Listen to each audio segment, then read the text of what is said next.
Hello, willkommen zurück zu meinem YouTube kanal। तो स्वागत है आप लोगों का मेरे यूट्यूब चैनल पे। और आज मैं आप लोगों के लिए लेके आ गया हूँ एक नया इन्फॉर्मेटिव वीडियो जिसका टॉपिक होने वाला है दी ज़ाइटअनगाबन।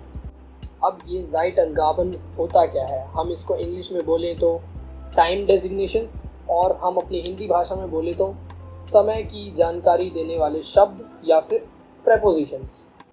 ऐसे शब्द जो हमें समय की जानकारी देते हैं उनको हम ज़ाइटअनगाबन कहते हैं और इसका आर्टिकल होता है दी। तो आज हम कुछ ही ज़ाइटअनगाबन करेंगे, बाकी के हम आगे टेम्पोरल प्रेपोजिशनन में कवर करेंगे। टेम्पोरल प्रेपोजिशनन वो प्रेपोजिशंस होती हैं जिसका यूज़ हम टाइम के साथ करते हैं। जैसे कि इंग्लिश में होता है हमारा सिंस, टिल। तो ये सब चीज़ें हम आगे जर्मन में सीखेंगे। इनको कहते हैं हम टेम्पोरल प्रेपोजिशनन, जो कि टाइम से रिलेटेड होती हैं। तो आज के इस वीडियो में हम 3 ज़ाइटअनगाबन सीखेंगे। पहला है दूसरा है तीसरा है फोन विस। तो अब हम बढ़ते हैं अपने वीडियो में आगे और देखते हैं इनको डीपली। सबसे पहला है का मतलब क्या होता है? के इंग्लिश में 2 मतलब होते हैं। पहला अराउंड, दूसरा एट। दोनों ही टाइम से रिलेटेड होते हैं। टाइम से रिलेटेड ये दोनों कैसे हैं आगे मैं एग्जांपल्स में बताता हूँ। तो इस को हम जर्मन लैंग्वेज में क्यों यूज़ करते हैं? हम जर्मन लैंग्वेज में टाइम के कॉन्टेक्स्ट में यूज़ करते हैं और मैं इस को टाइमिंग्स इन जर्मन वाली वीडियो में भी बता चुका हूँ। अगर आपको कोई भी दूसरी वीडियो देखनी है तो उसका लिंक आपको डिस्क्रिप्शन में मिल जाएगा। तो इसकी डेफिनेशन में ज़्यादा कुछ नहीं है, जितना मैंने एक्सप्लेन किया वही है इसकी डेफिनेशन। अब इसको समझने के लिए हमको मदद लेनी पड़ेगी एग्जाम्पल्स की। तो अब हम आगे बढ़ते हैं एग्जाम्पल्स में। तो एग्जाम्पल्स में पहला एग्जाम्पल है हमारा इश एल्फ उअर। अब इसकी ट्रांसलेशन बनेगी आई विल कम, या फिर आई कम भी हो सकता है। आप विल यहाँ से रिमूव भी कर सकते हो। प्रेजेंट टेंस को अगर आप ट्रांसलेट करते हो इंग्लिश में तो वो इंग्लिश ट्रांसलेशन में फ्यूचर टेंस भी ले सकता है और प्रेजेंट भी ले सकता है। ये चीज़ अगर आपको डीपली समझनी है तो आप मेरी प्रेजेंट टेंस वाली वीडियो देख सकते हो। तो आई विल कम अराउंड या फिर एट 11 o'clock। तो अब जैसा कि मैंने इंग्लिश ट्रांसलेशन में बताया कि आप आई विल कम भी बोल सकते हो, आई कम भी बोल सकते हो। तो अब हिंदी ट्रांसलेशन में इसकी 2 ट्रांसलेशंस बनेंगी। एक बनेगी कि मैं 11 बजे के आसपास आऊँगा और दूसरी बनेगी कि मैं 11 बजे आता हूँ। तो अगर आई कम लगेगा तो खाली आता हूँ लगेगा, अगर आई विल कम लगेगा तो लास्ट में हिंदी के ट्रांसलेशन में लगेगा आऊँगा। अब यहाँ हिंदी में अराउंड का मतलब होता है आसपास और एट का मतलब होता है पर्टिकुलर 11 बजे।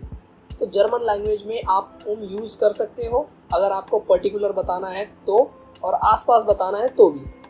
हम जर्मन लैंग्वेज में यूज़ करके दोनों तरह के सेंटेंसेस को एक्सप्रेस कर सकते हैं। और मैं यहाँ एक चीज़ आपको बताना चाहूँगा कि जर्मनी में जो जर्मन्स होते हैं वो बहुत पंक्चुअल होते हैं। तो ये ज़्यादातर वो पर्टिकुलर एक टाइम के लिए यूज़ करते हैं। यहाँ जैसे मैंने लिखा है 11 o'clock, तो अगर वो यूज़ कर रहे हैं तो वो आसपास नहीं है, वो 11 o'clock ही आएंगे। तो अब हम बढ़ते हैं नेक्स्ट सेंटेंस पे, जो कि है Wir erreichen 6 Uhr। We will reach around या फिर at 6 o'clock। अब यहाँ पर erreichen वर्ब है जिसका मतलब होता है to reach। हिंदी में हम इसको बोलें तो ये बनेगा पहुँचना।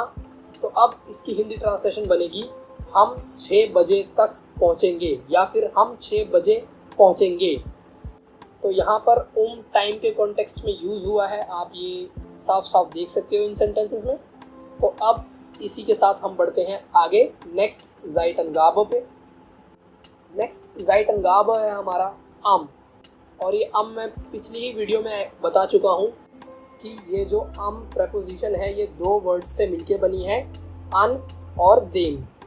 देम डार्टिव आर्टिकल है। तो लगता किन चीज़ के लिए है?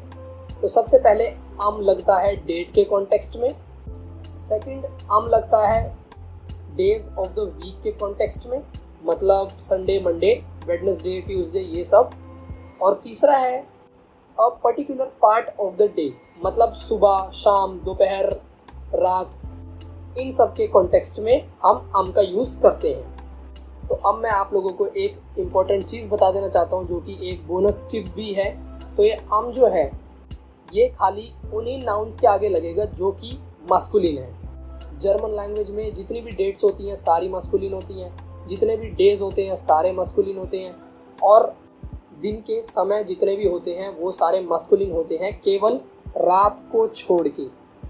सुबह, दोपहर, शाम, ये तीनों चीज़ मस्कुलिन होती है, लेकिन जो रात होती है वो चांदनी रात होती है हमारे हिंदी में। तो चांदनी है इसका मतलब लड़की है, तो इसलिए वो मस्कुलिन में नहीं आएगी। जो रात है वो मस्कुलिन में नहीं आएगा, बाकी सब कुछ मस्कुलिन में आएगा। तो ये तीनों कॉन्टेक्स्ट मस्कुलिन ही होते हैं। अब हम आगे बढ़ते हैं इनके एग्जाम्पल्स में। तो पहला एग्जाम्पल है इसमें हमारा Ich habe meinen Geburtstag am 28. Juli. I have my birthday on 28th July. तो यहाँ पर ये जुलाई की एक पर्टिकुलर डेट है, तो ये मस्कुलिन है। और यहाँ पर हाबन वर्ब का यूज़ हुआ है। तो हाबन एक अक्यूजेटिव वर्ब है, इसीलिए हाबन के बाद हमने माइन यूज़ नहीं करा, माइनन यूज़ करा। इसी के साथ अब हम बढ़ते हैं नेक्स्ट सेंटेंस पे, जो कि है Am Montag haben wir einen Feiertag. On the Monday we have a holiday. हम इसको ऐसे भी लिख सकते हैं, We have a holiday on Monday. दोनों के मतलब सेम ही हैं। अब यहाँ पर मोन्टाग है, मोन्टाग मस्कुलिन है, इसलिए मोन्टाग से पहले am यूज़ हुआ है। अब इसका मतलब होता है सोमवार को हमारी छुट्टी है।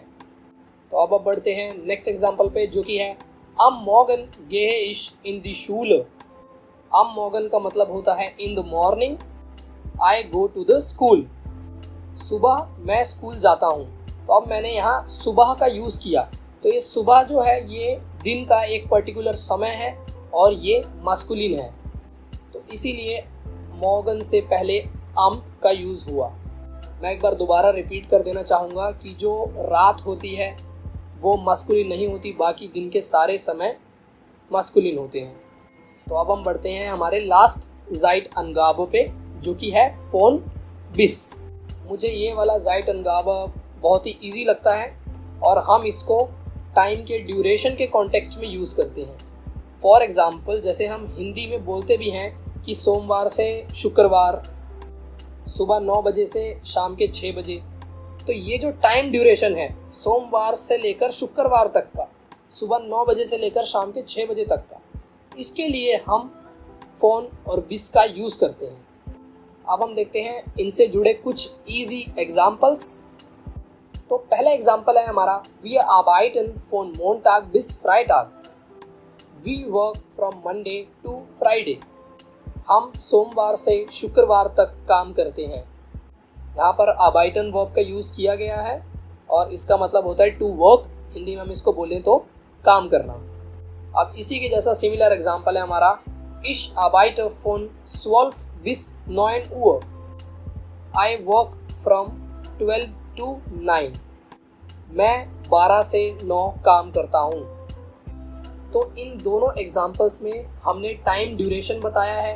ऊपर वाले में सोमवार से शुक्रवार तक का टाइम ड्यूरेशन, नीचे वाले में 12 बजे से लेकर 9 बजे तक का टाइम ड्यूरेशन, और अभी तक के पहले के भी जितने एग्जाम्पल्स हैं हम उन एग्जाम्पल्स में भी टाइम ही बता रहे हैं, वो भी टाइम से रिलेटेड ही हैं, आपने देखा होगा। तो इसीलिए इनको हम कहते हैं ज़ाइट अनगाबो, जिनको हम यूज़ करते हैं टाइम के कॉन्टेक्स्ट में। तो ये था आज का वीडियो। मैं आशा करता हूँ इस वीडियो से आपको कुछ वैल्यूज़ मिली होंगी। तो अब हम मिलते हैं नेक्स्ट वीडियो में।